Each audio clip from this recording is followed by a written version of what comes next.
VT de abertura Educação à Distância. Diferentes formas geométricas se movem, cortadas pelas cores azul, verde, amarelo e vermelho.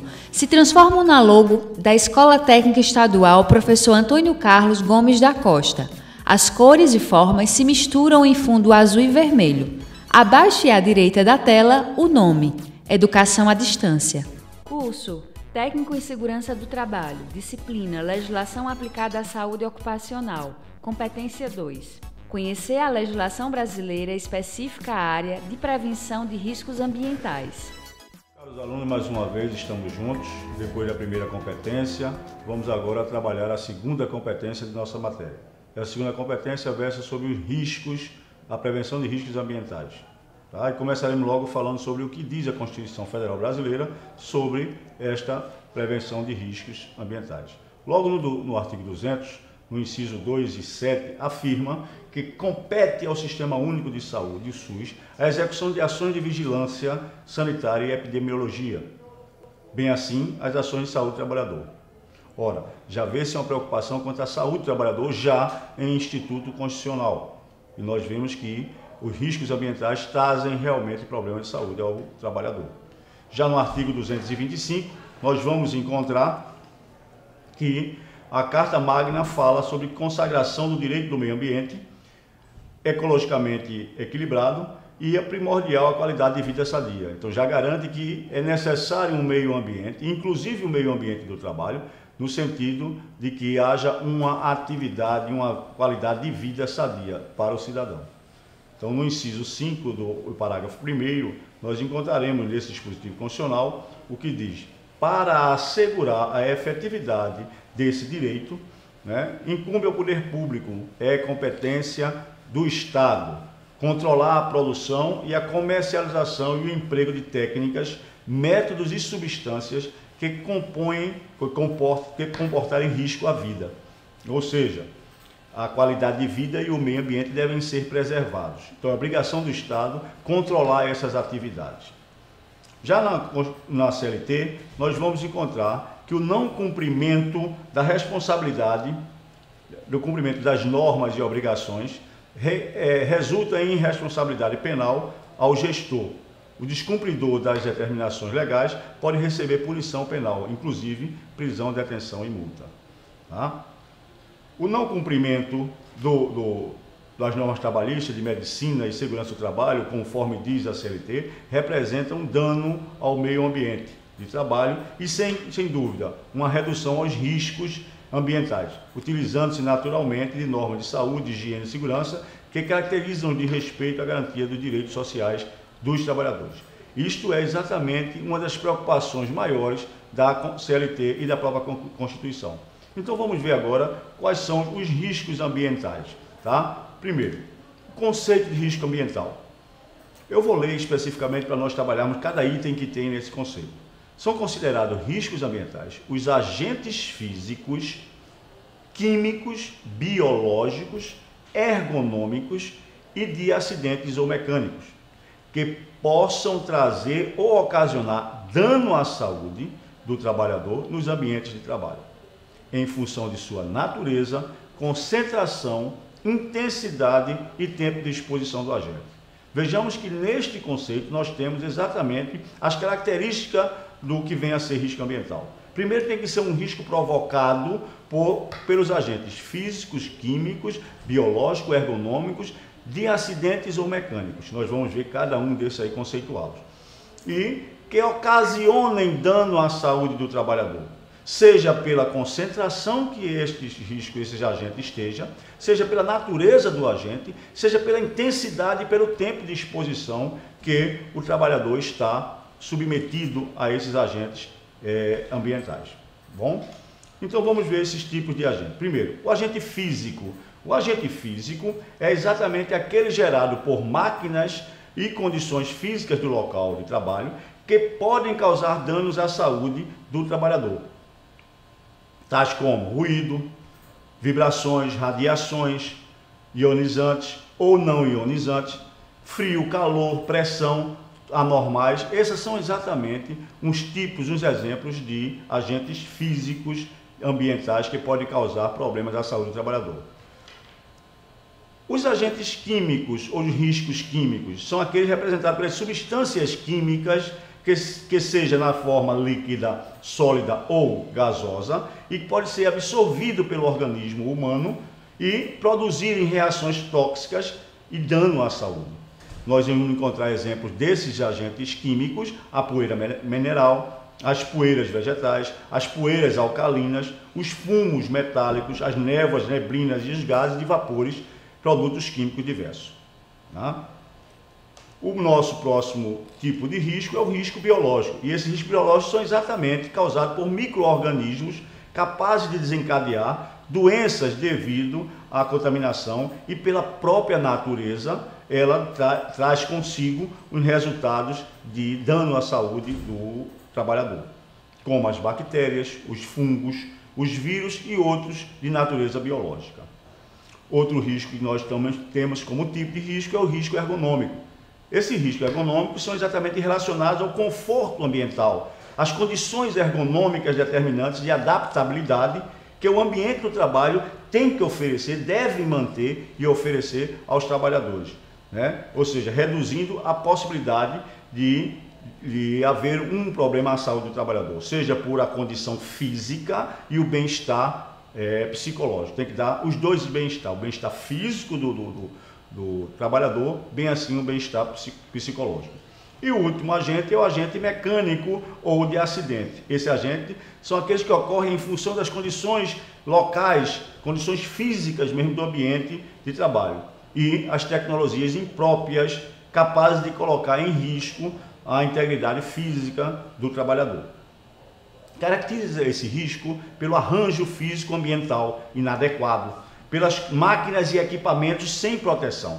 Então, essas ferramentas inadequadas ou defeituosas, tipo iluminação inadequada, eletricidade e probabilidade de incêndio e explosões, vem a ser a caracterização do risco de acidentes mecânicos ou tipo de acidente, ou risco de acidente ou risco mecânico.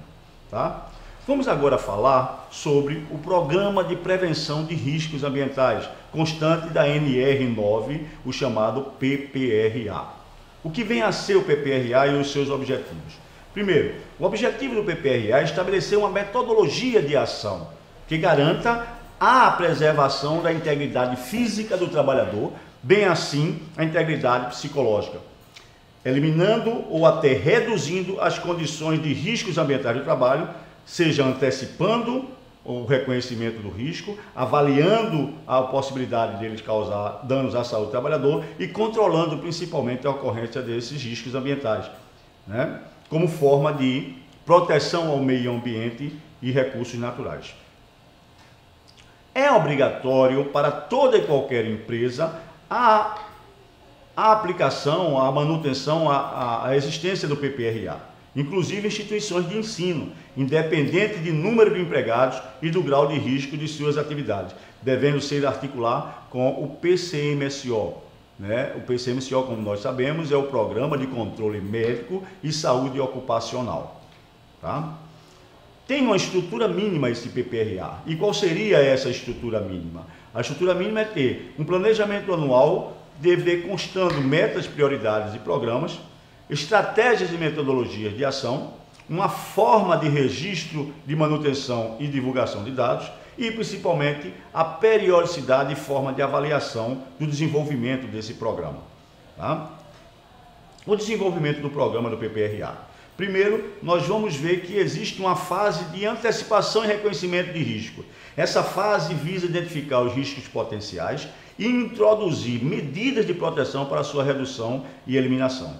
Também visa essa fase reconhecer, identificar e determinar e principalmente localizar as possíveis fontes geradoras de riscos de planejamento de riscos ambientais, com planejamento anual constando das metas, prioridades e cronograma. Também existe a próxima etapa, que é a avaliação do risco de exposição dos trabalhadores.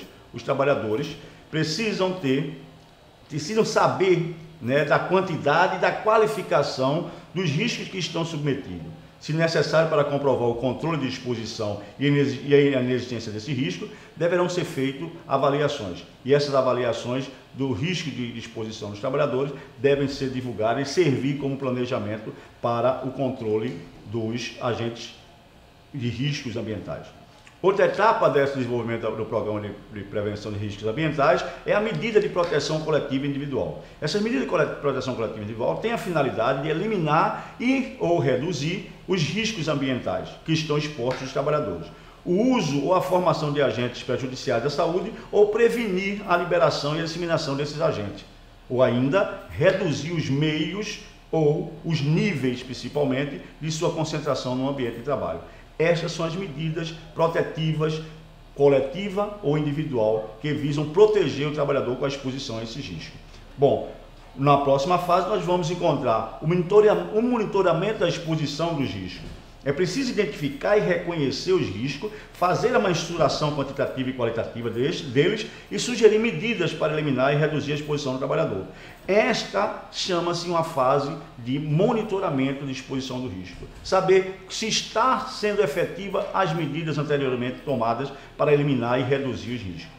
A próxima e final fase seria exatamente o registro e divulgação dos dados. A empresa deve catalogar, deve historiar, deve manter um acervo único, um acervo técnico e administrativo, o desenvolvimento de todo o PPRA e outras informações que forem importantes para que haja uma reavaliação e uma revalidação do próprio programa, que ele é renovado anualmente.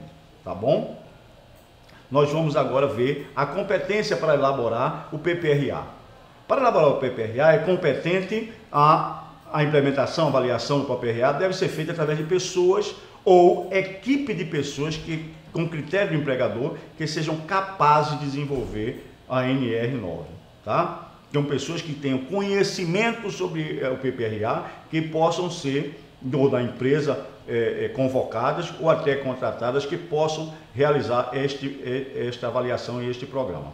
Tá? São responsabilidade do empregador e dos trabalhadores para este programa as seguintes atividades. Para o empregador, ele deve ser responsável em estabelecer, implantar e assegurar o cumprimento do PPRA como atividade permanente na empresa. É a obrigação do empregador, é a obrigação da empresa fazer isso. Já para o trabalhador, obriga-o, a própria PPRA, a colaborar e participar com a implementação da execução do PPRA. O seu envolvimento no PPRA é importante para o sucesso dele. Seguir as orientações recebidas nos treinamentos. Então, já prevê que os treinamentos existem e é obrigação da empresa oferecer treinamentos do PPRA para que o trabalhador siga corretamente as instruções lá contidas. E informar ao seu superior hierárquico, a obrigação do trabalhador, direto, ocorrências que, a seu julgamento, ao julgamento do trabalhador, possam implicar em risco à saúde dos trabalhadores de forma geral. Tá? Por hoje, então, eu me dou satisfeito. Espero que vocês tenham compreendido a nossa aula de competência. Não deixem de ler o caderno no capítulo da competência 2 e sucesso. Esperamos estar junto na próxima competência. Som direto, Denis Ramos. Imagens, Camila Silva, William Oliver. Interpretação de Libras, Davidson da Silva. Audiodescrição, Jonara Medeiros Siqueira. Produção de vídeo, Joana Rodrigues. Ilustração, Isabela Oliveira. Edição, Guilherme Cabral. Danilo Albuquerque. Professor autor, Arthur Paiva. Design educacional, David Souza Nascimento. Maria de Fátima Duarte Angeiras. Renata Marques de Otero. Terezinha Mônica Sinício Beltrão. Coordenação do curso, Manuel da Silva Vanderlei. Coordenação executiva, George Bento Catunda. Coordenação geral, Paulo Fernando de Vasconcelos Dutra. Videoaula produzida em abril de 2015. Conteúdo produzido para os cursos técnicos da Secretaria Executiva de Educação de Pernambuco, em convênio com o Ministério da Educação. Rede ETEC Brasil.